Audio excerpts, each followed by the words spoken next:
Hello, friends. Welcome to this session. In the last session, as you remember, we discussed about becoming a unity builder, a capability. And to start with, we discussed a number of concepts related to unity. There were also a few statements that you discussed with your learning partner to see how much they are true, how much are not true, where do you stand with regards to these statements, so that by the end of discussing the statements, you come to the conclusion that indeed unity in diversity and not conflict is the main principle of universe that generates life, that organizes life. There was also a very interesting adjective game that I hope you have played and you have enjoyed it. Now we'll take our discussion a little further, and today we are going to discuss about a unity of purpose, unity of vision. So by now you must have understood that unity and diversity cannot be separated. Unity involves diversity, and diversity without unity has no meaning and will lead to chaos. If you wish to be a builder of unity, you must welcome diversity. All right? Let's underline this sentence. To become a builder of unity, we must welcome diversity, not uniformity. In fact, the Baha'i Academy has a separate course on welcoming diversity to build a society. So among the most important abilities you will need to develop is the ability to blend and harmonize different talents. So you have diversity of talents. How do you blend them? How do you harmonize them? What about different opinions? What about different personalities, different styles? So as a builder of unity, we have to learn how to blend these together, how to harmonize them together, to help them to go together in harmony.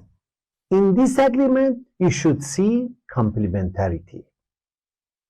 It doesn't end. If there is disagreement, it does not end there. No, it's something that can complement with each other. So you consider disagreement the opportunity to complement together something.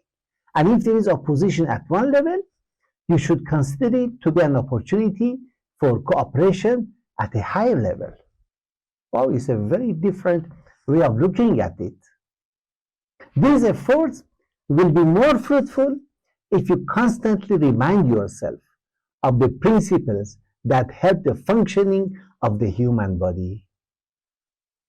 There's an activity here for you to do, and the activity will help you to get a deeper insight into the power that is inherent in harmonizing diverse elements. There's an activity about the human body that you please carry out. At the beginning, it seems to be very simple, but gradually it will become more complex and requires some level of creativity on your part to complete the activity. But then a deep understanding that comes to us when we carry out this activity is that in the human body, the different elements come together because they have a common purpose, which is greater than their own individual existence.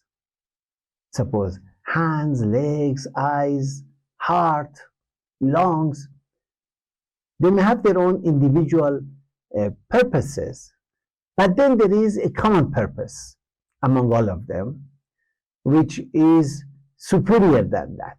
And what is the common purpose? It is the well-being of the individual as a whole.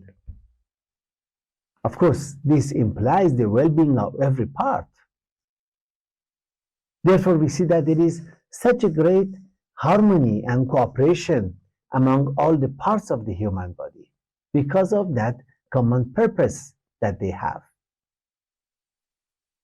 The same thing is true for all types of human association. the family, the community, and the entire society. So, in working with others, one of your first challenges is to build unity of purpose and maintain it.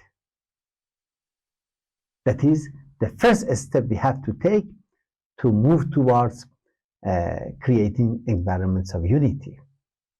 But building unity and maintaining is important because unity of purpose, like any other arrangement that a group agrees upon, tend to break down and dissolve as a result of the things that can happen.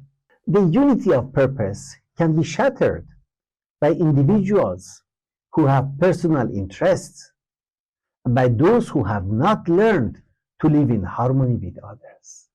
You see, the real dangers are there.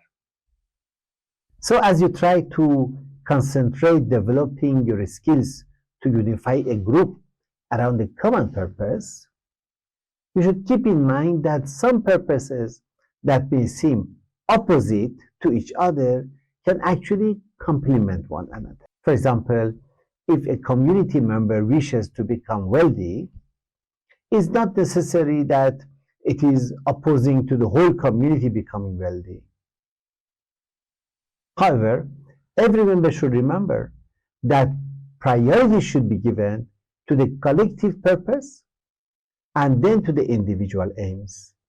So this can be one of the small challenges on your way when you want to create unity of purpose among the members. There is another activity about harmonizing purposes, which is surely more challenging. So some cases have been given. For example, there are a group of students who form a group together, a club together maybe, to study together. Okay, wonderful. Now what you're supposed to do is that first you discuss and write down some of the aims that might be present in the minds of each of the students in the group. For example, some students, may join the group to advance their knowledge. Some may join the group to take advantage of the other's notes or to have fun together. So it's not that all the members of that group have identical harmonious aims in mind. No, there can be differences. So you write down all the possible aims that can be in their minds. And then secondly, are there possibilities for clash and conflict between the purposes that you have mentioned above? Now, for example, if some students want really to study hard and score good marks, and some students want to come and have fun, well, you may find them to be, opposing these two purposes, maybe opposing each other. So, from among the purposes we have written, you identify such purposes that may be opposing with each other. Now, then the third step you should do, which is now your challenge, is that how can these purposes and aims be harmonized with each other?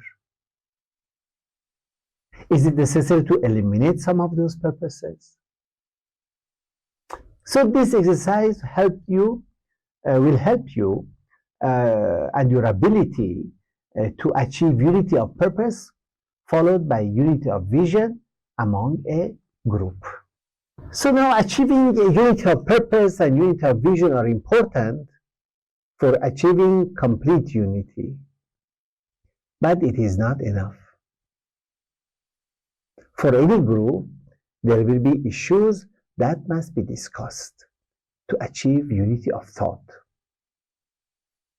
Suppose in case of the students group, they must discuss the importance of personal study, group learning, making individual learning plans, copying notes from each other, study together or have fun time. So these are all the issues that they may have to really discuss to come to a unity of thought. All must learn to appreciate the other's point of view. The greatest obstacle to unity of thought is sticking to one's own opinion. We should learn to appreciate different points of view and others' opinions. So unity of thought comes when people listen to one another's views and they broaden their own understanding without insisting on their own views.